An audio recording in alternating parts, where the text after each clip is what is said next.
ನಮ್ಮ ಪಕ್ಷದ ಒಳಗಡೆ ಏನು ನಡೀತು ಅಂತ ಅವ್ರಿಗೇನು ಗೊತ್ತಿರುತ್ತೆ. ನಮ್ಮ ಪಕ್ಷದಲ್ಲಿ ನಡೆಯೋ ಬೆಳವಣಿಗೆ ನೋಡಿಕೊಂಡು ಅವ್ರು ತಮ್ಮ ರಾಜಕೀಯ ಬೆಳೆ ಬೆಳೆಸ್ಕೊಳ್ಳೋಕೆ ಪ್ರಯತ್ನ ಪಡ್ತಾರೆ ಅಷ್ಟೇ. ಅದಕ್ಕೆ ಇಲ್ಲ ಸಲದ ಆರೋಪ ಮಾಡ್ತಾರೆ. ಹೈಕಮಾಂಡ್ ಅವರು ಯಾರದೇ ಒಬ್ಬರದ ಲಿಸ್ಟ್ ಪಟ್ಟಿ ತೊಗೊಂಡು ಮಾಡಿಲ್ಲ. ಅವರೆಲ್ಲರ ಸಲಹೆಗಳನ್ನು ತೆಗೆದುಕೊಂಡಿದ್ದಾರೆ. ಎಲ್ಲರನ್ನೂ ಬೇರೆ ಬೇರೆ ಫ್ಯಾಕ್ಟ್ರಿಗಳನ್ನು ಪರಿಗಣಿಸಿ ಯಾರು ಇದಕ್ಕೆ ಮಂತ್ರಿ ಸ್ಥಾನಕ್ಕೆ ಸೂಕ್ತ ಅನ್ನೋದನ್ನು ನೋಡಿ ಅವರು ಆಯ್ಕೆ ಮಾಡಿದ್ದಾರೆ. ಸೊ ಹಾಗಾಗಿ ಅವ್ರು ಸುಮ್ಮನೆ ಇಲ್ಲ ಸಲದ ಆರೋಪ ಮಾಡ್ತಾರೆ. ಇಷ್ಟೆಲ್ಲ ಪ್ರತಿಭಟನೆ ಆಗುತ್ತದೆ, ಸಿದ್ದರಾಮಯ್ಯ ಒಂದು ಮಾತು ಮಾತಾಡ್ತಿಲ್ಲ. ಇಲ್ಲ, ಸಿದ್ದರಾಮಯ್ಯ ಏನಕ್ಕೆ ಮಾತಾಡ್ತಾರೆ? ಅವರು ಸಂಪುಟ ಅವ್ರೇನು ಮಿನಿಸ್ಟರ್ ಅಲ್ಲ, ಏನಿಲ್ಲ. ಸೊ ಹಾಗಾಗಿ ಅವ್ರೇನು ಅದ್ರ ಬಗ್ಗೆ ಪ್ರತಿಕ್ರಿಯೆ ಕೊಡಬೇಕಾಗಿಲ್ಲ. ಆ್ಯಕ್ಚುಲಿ ಯಾರ್ಯಾರು ಸಚಿವಾಕಾಂಕ್ಷಿಗಳಿದ್ರು ಎಲ್ಲರೂ ಕೂಡ ತಂದೆಯವ್ರ ಜೊತೆಗೆ ಚೆನ್ನಾಗಿದ್ದವರು, ಎಲ್ಲರೂ ಕೂಡ ಅವ್ರ ಬೆಂಬಲಿಗರೇ ಇದ್ದಿದ್ದು.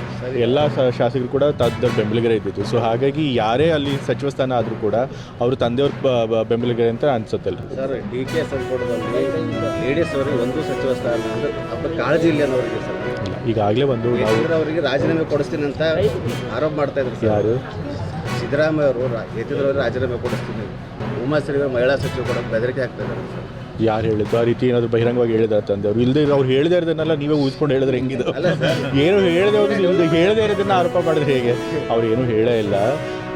ಈಗಾಗಲೇ ಒಬ್ಬರು ಮಹಿಳೆಯನ್ನು ಮಾಡಿದ್ರು, ಕಾರಣಾಂತರಗಳಿಂದ ಅದನ್ನು ತಡೆ ಹಿಡಿಯಲಾಗಿದೆ. ಈಗ ಇನ್ನೊಂದು ಸ್ಥಾನ ಕಾಲಿದೆ, ಅದಕ್ಕೆ ಮಹಿಳೆಯರನ್ನೇ ಮಾಡ್ತಾರೆ, ಆಯ್ಕೆ ಮಾಡ್ತಾರೆ.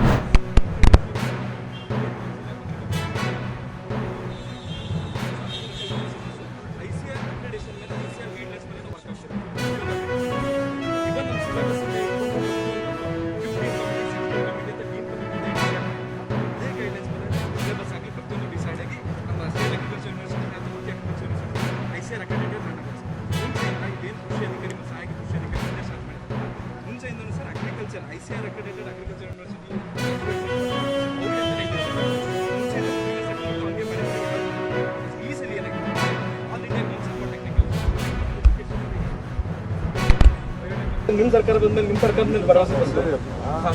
ಅವ್ರನ್ನ ನೀವು ಕೇಳಿದ್ರೆ ಹಾಗೆ ನೀವು ಅದಕ್ಕೆ ಏನಾದ್ರು ಒಂದು ಸರ್ ಕೇಳಿದ್ವಿ ಸರ್. ನಮ್ಮ ಹತ್ರ ಫೋಟೋಸ್ ಇದಾವೆ, ಎಲ್ಲ ಲೆಟರ್ಸ್ ಇದಾವೆ, ಪ್ರತಿಯೊಂದು ಇದೆ, including agriculture university registers, VCs ಎಲ್ಲನೂ ರೆಕಮೆಂಡ್ ಮಾಡಿದ್ದಾರೆ ಸರ್.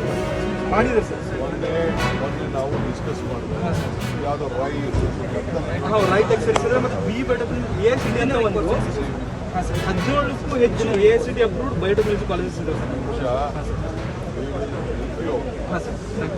ಏನು